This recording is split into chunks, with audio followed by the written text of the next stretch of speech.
और यहाँ केरल में जन्मा हुआ बालक शंकराचार्य ने पूरे भारतवर्ष आर्यावर्त में जो ज्ञान और चेतना, जो गुरुत्व दिया, वो अपने आप में अद्भुत था। उन्होंने दक्षिण भारत उत्तर भारत से समन्वय किया, यहाँ का ज्ञान उत्तर भारत में दिया, और ये उनकी महान उपलब्धि है। और उन्होंने ये कहा कि अहम ब्रह्मास्मि, मैं ब्रह्म हूं, द्वितीयो नास्ति, और दूसरा कोई है ही नहीं मेरे जीवन में। इसलिए उनके शब्दों के अनुसार प्रत्येक व्यक्ति ब्रह्म होता ही है। ये अलग बात है कि वह सुप्तावस्था में उस ब्रह्मत्व को जागृत करने का एक अलग विधान है, अलग तरीका है। अंदर ज्ञान तो है, उसको जागृत करने का विधान आपको नहीं है। कैसे उस ब्रह्मत्व को जागृत किया जाए, किस प्रकार से चेतना को प्राप्त किया जाए। और ऋषि का मतलब है पूर्णता प्राप्त करना, उस ब्रह्म को पहचानना। इसे एक ही बार में ब्रह्म से नहीं बना जा सकता, उसको पहचानने में थोड़ा सा समय लगता है। धीरे धीरे अपने आप को पहचानते हुए एक दिन ब्रह्मर्षि बन जाता है। आप राजऋषि हैं, और राजऋषि का मतलब होता है जिसका धन हो, पत्नी हो, पुत्र हो, राजा के जीवन यापन करते हो, वो राजऋषि है। और राजऋषि से आगे की क्षमता 16 पड़ाव होने के बाद में ब्रह्मर्षि बनता है। एक चरण, एक दूसरा चरण, तीसरा चरण और 16वां चरण ब्रह्मर्षि बनता है। मतलब एक चरण भी जीवन में मिल जाए तो बहुत बड़ी बात होती है, वो छोटी बात नहीं होती है।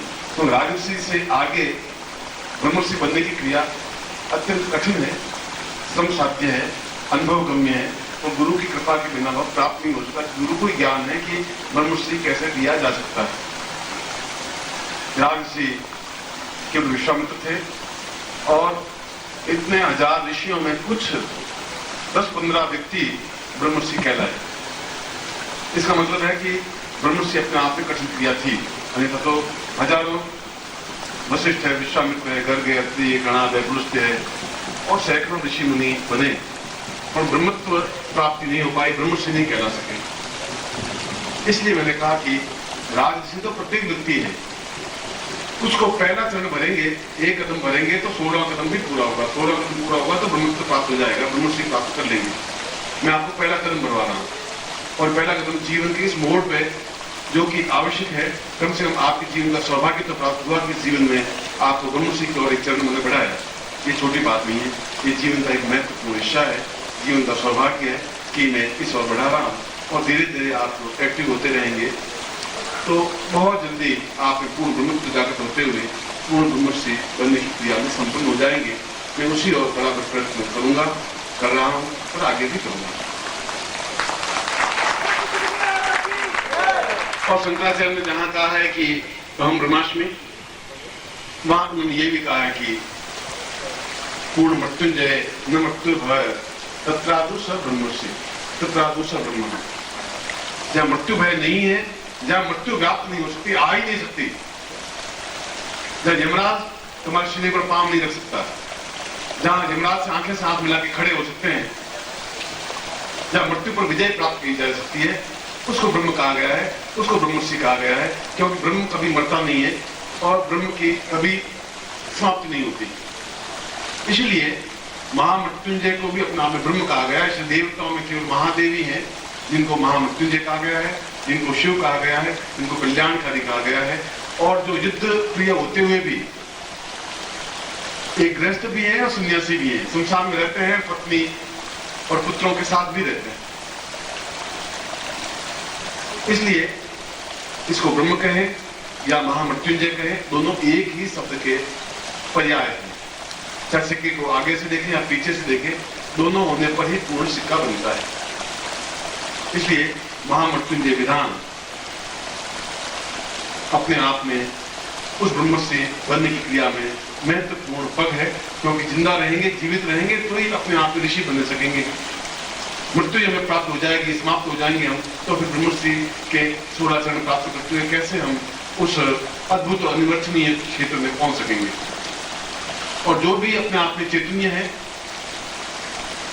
क्योंकि विश्वामित्र ने कहा कि प्रत्येक व्यक्ति अपने आप में मुर्दा है, जीवित है ही नहीं।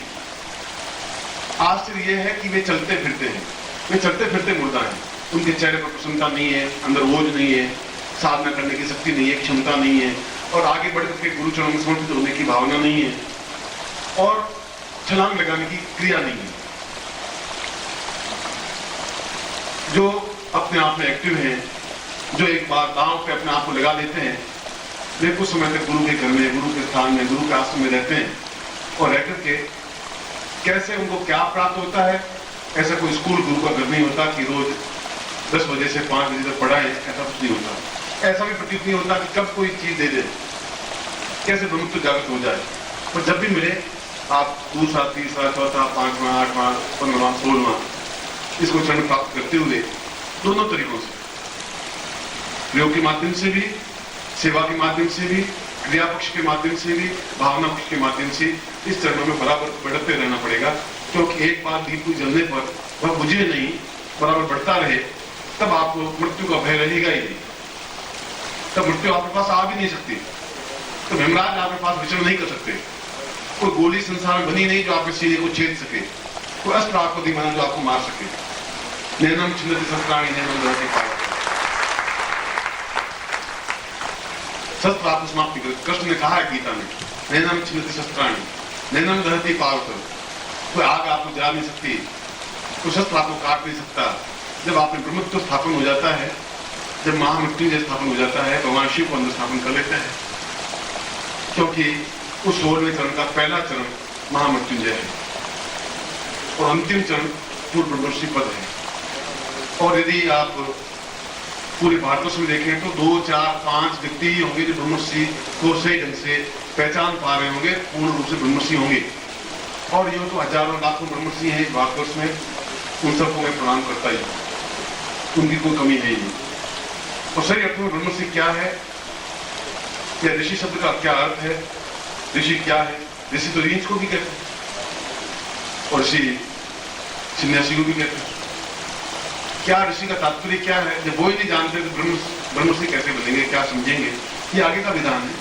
मगर मैं आज पहली बार आपका दीपक जला रहा हूं अंदर ब्रह्मर्षि का, और कोई आंधी तूफान दीप को बुझा नहीं सकती, बाहर का कोई वातावरण आपको हिला नहीं सकता, आपके परिवार वाला, आपके परिवार वाले आपको बंधनों में बांध सकते नहीं। आप स्वतंत्र है, विचरण है और मस्त है। ऐसा शिव में जहां कहा गया है कि असित गिरिश्रम सात जलम सिंधु पात्रे भगवान शिव, जिनकी वर्णन नहीं किया जा सकता। और महोक्ष खटवांगम परसुदिनम भस्म फणिना कपालम चेती यत् तवर्धनम प्रोपकरणम। जो शमशान में रहते हुए भी गृहस्थ हैं, जो गृहस्थ में रहते हुए पूर्ण शमशानवासी हैं, जो देवता भी नहीं महादेव हैं, जिनके पास खप्पर के अलावा कुछ नहीं है, तो वह भी कुबेर उनके चरण धोते हैं, उनके सामने खड़े रहते हैं। क्योंकि वे दोनों पक्षों को, दोनों चिंतन को जीवित इसलिए है कि अंदर उनका ब्रह्मत्व जागृत है। और आपके अंदर भी उस ब्रह्मत्व को जागृत करने के लिए महामृत्युंजय जो पहला विधान है वह मैं संपन्न कर रहा हूं। और ये उस ऊंची छलांग का पहला चरण है, जंपिंग स्टोन है, जहां एक दिन जरूर ब्रह्मर्षि प्राप्त करके अपने नाम और गरिमा को उच्चता कर बढ़ाएंगे। और मैं उस दिन शायद मेरी आंखें बहुत तृप्त होंगी, हृदय में बहुत गर्व होगा कि मेरा शिष्य आज पूर्ण ब्रह्मर्षि पद को प्राप्त कर सका। और उसके लिए नदी की तरह बहते हुए, तेजी के साथ गतिशील होते हुए आपको गुरु रूपी समुद्र में समाहित होना ही पड़ेगा, आना ही पड़ेगा, आना चाहिए। महामृत्युंजय और जय, मृत्यु पर विजय प्राप्त करना सबसे कठिन और असंभव कार्य है। जो पैदा होता है वो मरता है, मगर हम पैदा होकर भी नहीं मरे, यह बहुत बड़ी ऊंची छलांग है। मृत्यु हमारे पास, पैदा होना हमारे हाथ में नहीं था, और मृत्यु पर विजय प्राप्त करना हमारे हाथ में। मृत्यु हमारे पास नहीं कर सकती, आ नहीं सकती, संभव नहीं है।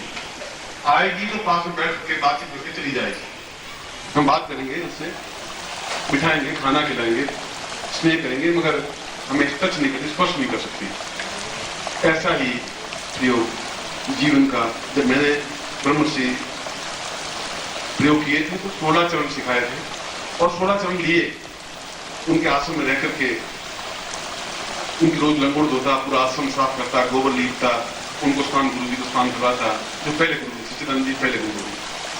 और उन्होंने बराबर योग को संपन्न करवाया, क्योंकि उनका आश्रम में था, 24 घंटे उस वातावरण में था।